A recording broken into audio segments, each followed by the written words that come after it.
नमस्कार, IBC 24 देख रहे हैं आप और मैं हूं आपके साथ अविनाश कर और यह है एमपी का खास बुलेटिन मध्य प्रदेश में आज क्या हुआ। तो चलिए शुरुआत करते हैं बुलेटिन की ग्वालियर की खबर से। ग्वालियर के एसपी कार्यालय में पुलिस जनसुनवाई के दौरान लव जिहाद जैसा मामला सामने आया। इस पूरी घटना में एक विशेष समुदाय के युवक ने पहले अपनी पहचान छिपाकर नाबालिग लड़की से बातचीत शुरू की, लेकिन जैसे ही पीड़ित लड़की को आरोपी युवक की असलियत पता चली, उसने बातचीत बंद कर दी। लेकिन आरोपी ने पीड़ित को परेशान करना शुरू कर दिया। यह पूरा मामला क्या है, एक रिपोर्ट के जरिए आपको समझाते हैं। ग्वालियर में जनसुनवाई में लव जिहाद जैसा मामला सामने आया है। दरअसल एक विशेष समुदाय के युवक ने नाबालिग से पहचान छिपाकर पहले दोस्ती की। जब पीड़िता को आइडेंटिटी पता चली तो उसने बात बंद कर दी, लेकिन आरोपी असलम खान उसे छेड़छाड़ करने लगा।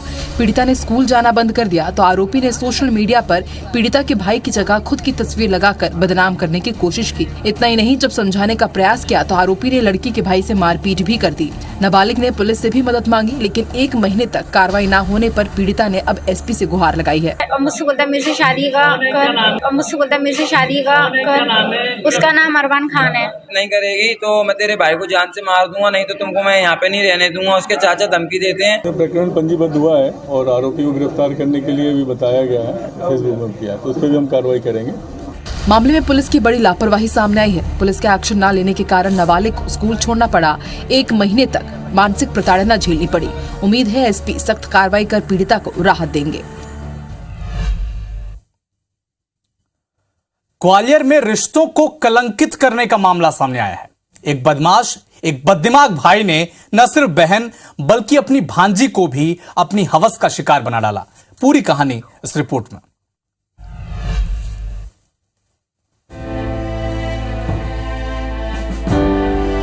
इंसान कभी कभी इतना गिर जाता है कि उसके सिर उठाकर जीने का रास्ता पूरी तरह से बंद हो जाता है। ऐसा ही मामला ग्वालियर के झांसी रोड थाना क्षेत्र में सामने आया, जहां आरोपी ने अपनी बहन और भांजी से ही रेप कर डाला। दरअसल एक दिन पीड़िता आरोपी से मिलने पहुंची, जहां आरोपी ने बुरी नीयत डालते हुए उसे अपनी हवस का शिकार बना दिया। गुनाह के बाद उसने माफी मांगी तो लोक लाज के डर से पीड़िता ने उसे माफ कर दिया। लेकिन अब आरोपी ने पीड़िता की 12 साल की बेटी से भी दरिंदगी कर डाली, जिसके बाद गुस्साई पीड़िता ने थाने में मामला दर्ज कराया है। बच्ची के साथ गलत काम हुआ था, फिर उसने बताया कि शायद इस तरह की घटना उसके साथ भी हुई है पुरानी, और अपने मामा पे बच्ची का आरोप था कि उन्होंने इस तरह की गलत हरकत की है, तो उसमें मामला कायम कर लिया गया है और कार्रवाई की जाए। रिश्तों को कलंकित करने वाले इस गुनाह की कोई माफी नहीं हो सकती, लेकिन पुलिस ने आरोपी को गिरफ्तार कर लिया है और कड़ी सजा की बात कही है। साथ ही समाज में जागरूकता की जरूरत भी बताई है। नागपुर बीजेपी अल्पसंख्यक मोर्चे की महामंत्री सना खान की मौत से पर्दा उठाने के लिए अब नागपुर पुलिस नार्को टेस्ट का सहारा लेने जा रही है। आखिर ये पूरा माजरा क्या है, इस रिपोर्ट में समझिए आप।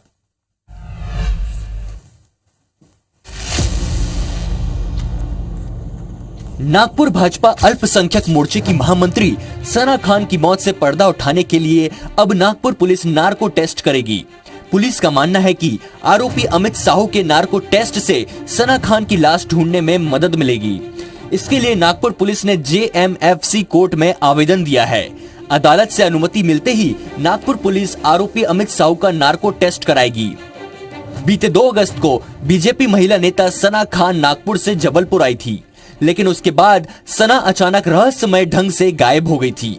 सना अपने पति अमित साहू से मिलने जबलपुर आई थी, जहां पति ने पैसों के विवाद में उसकी हत्या कर दी। पुलिस की पूछताछ में आरोपी पति ने हत्या की बात कबूल की है, लेकिन अब तक लाश नहीं खोज पाई है।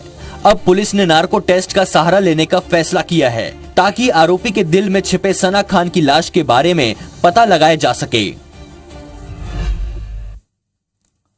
खरगोन में एक तेंदुए को सुअर का शिकार करने के लिए पीछा करना महंगा पड़ गया और तेंदुए की जान जाते जाते बच गई। क्या है यह पूरा मामला, इस रिपोर्ट में आप समझिए।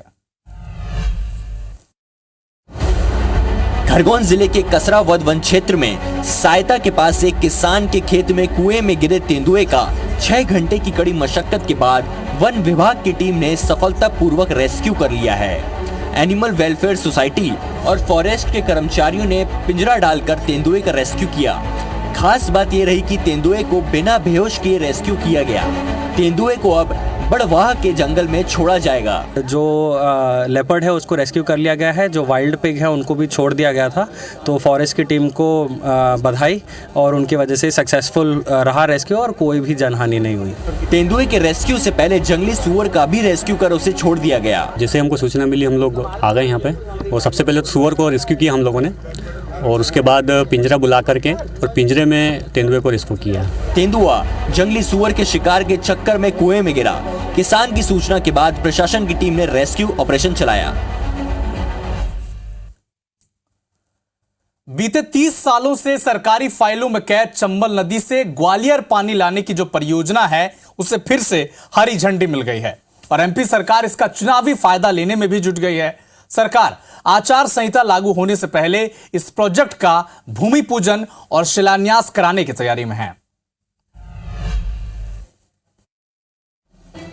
ग्वालियर के लोगों की प्यास तिगरा डैम बुझाता है, लेकिन बारिश कम होने की वजह से तिगरा में भी सिर्फ 115 दिन का पानी बचा है, जिससे जल संकट की आहट हो गई है। जिले की जनता को जनप्रतिनिधियों ने चंबल का पानी लाने का सब्ज बाग दिखाया, लेकिन पानी अब तक नहीं पहुंचा है। 30 साल तक फाइलों में कैद रही योजना को अब केंद्र और राज्य सरकार ने हरी झंडी दे दी है। अब सरकार आचार संहिता लगने से पहले अमृत 2 प्रोजेक्ट का भूमि पूजन करना चाहती है। कहां से फिजिबल है, कितना पानी मिल सकता है, क्या करना चाहिए, इन सब बातों के कारण विलम्ब हुआ है, और जब उसका हल अब ढूंढ लिया गया है तो मेरा मानना है काम जल्दी शुरू हो जाएगा। चंबल नदी का पानी लाने के लिए प्रोजेक्ट के तहत 2 कंपनियों ने टेंडर डाले हैं, लेकिन 376 करोड़ की इस योजना पर कांग्रेस ने सवाल उठाए हैं। काम प्रारंभ कब होगा?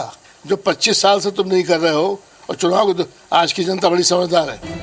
अगर योजना का काम शुरू होता है तो जल्द ही यहाँ की जनता को जल संकट से जरूर निजात मिल पाएगी। एमपी में चुनाव के पहले हनुमान भक्ति को लेकर एक बार फिर से सियासी पारा चढ़ चुका है। मुख्यमंत्री शिवराज सिंह चौहान के एक बयान के बाद कांग्रेस भड़क गई है। छिंदवाड़ा के सिमरिया में स्थित सिद्धेश्वर हनुमान मंदिर को लेकर शुरू हुआ दावों का दौर अब सद्बुद्धि दिलाने सुंदर कांड तक पहुंच गया है। ये पूरा माजरा क्या है, इस रिपोर्ट में आप देखिए।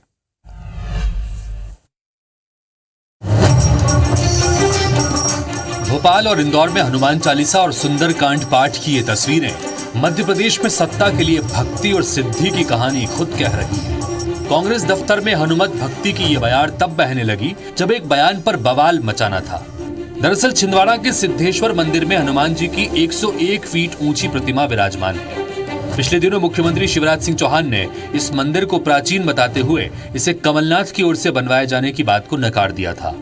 इस बयान ने कांग्रेस को आग बबूला कर दिया। लोग हिंदुत्व के नाम पर लोगों को गुमराह करते थे, साप्ताहिक सद्भाव बिगाड़ते थे, लोगों को 2 दलों को लड़ाते थे।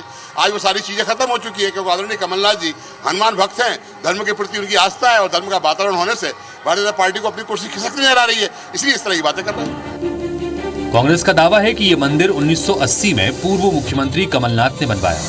इसी बात के लिए उसने बीजेपी को सद्बुद्धि देने हनुमान चालीसा और सुंदर कांड का पाठ करा दिया। इधर भाजपा का कहना है कि कांग्रेस चुनाव के वक्त वोटों के लिए हिंदुत्व की राजनीति करती है। ये मंदिर कमलनाथ जी ने बनवाया, ये मंदिर इसने बनवाया, ये कांग्रेसी ने बनवाया, इसी को घमंड कहते हैं। भगवान का मंदिर कोई व्यक्ति नहीं बनाता। सद्बुद्धि कांग्रेसियों को मिले, ये हम प्रार्थना करते हैं। पर कांग्रेस केवल चुनाव के समय हिंदू बनने की कोशिश करती है। कमलनाथ जी, आपको बार बार आपके हिंदू होने का प्रमाण पत्र क्यों देना पड़ता है? क्यों ऐसे तुष्टीकरण के काम करते हैं आप कि आपको बार बार प्रमाणित करना पड़े?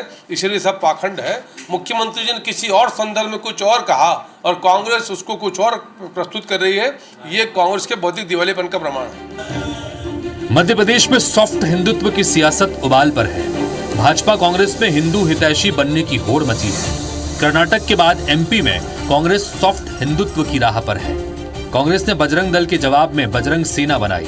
वहीं कांग्रेस के सभी धार्मिक आयोजन भाजपा के निशाने पर हैं। हाल ही में सीएम शिवराज ने छिंदवाड़ा में हनुमान लोक का शिलान्यास भी किया है।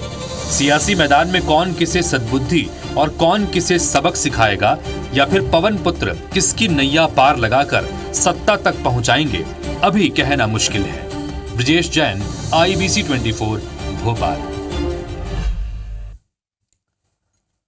भिंड के महगांव में एक बीजेपी नेता दुनिया की सबसे बड़ी राखी बनवा रहे हैं। ये राखी त्योहार पर लाडली बहनें उन्हें बांधेंगी। सबसे बड़ी राखी होने की वजह से वर्ल्ड रिकॉर्ड के प्रतिनिधि भी यहां पर जुटने वाले हैं। ये पूरा माजरा क्या है, रिपोर्ट में देखिए।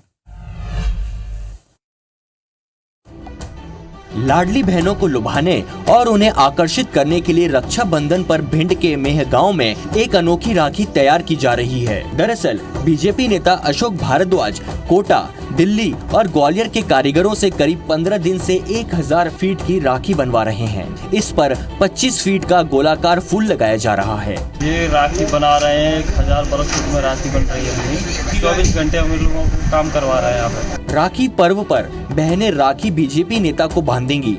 ये दुनिया की सबसे बड़ी राखी है, इसलिए यहाँ पर Guinness book of world records के प्रतिनिधियों को आमंत्रित किया गया है। Guinness book of world record में राखी का जो साइज था उसको ब्रेक करना है, ये टारगेट बनाया और चालू हो गया। चुनावी साल में हर जनप्रतिनिधि चुनावी रण में उतरना चाहता है और दुनिया की सबसे बड़ी राखी बहनों को लुभाए और नेताजी की ओर भी ध्यान खींचे तो इसमें बुराई क्या है।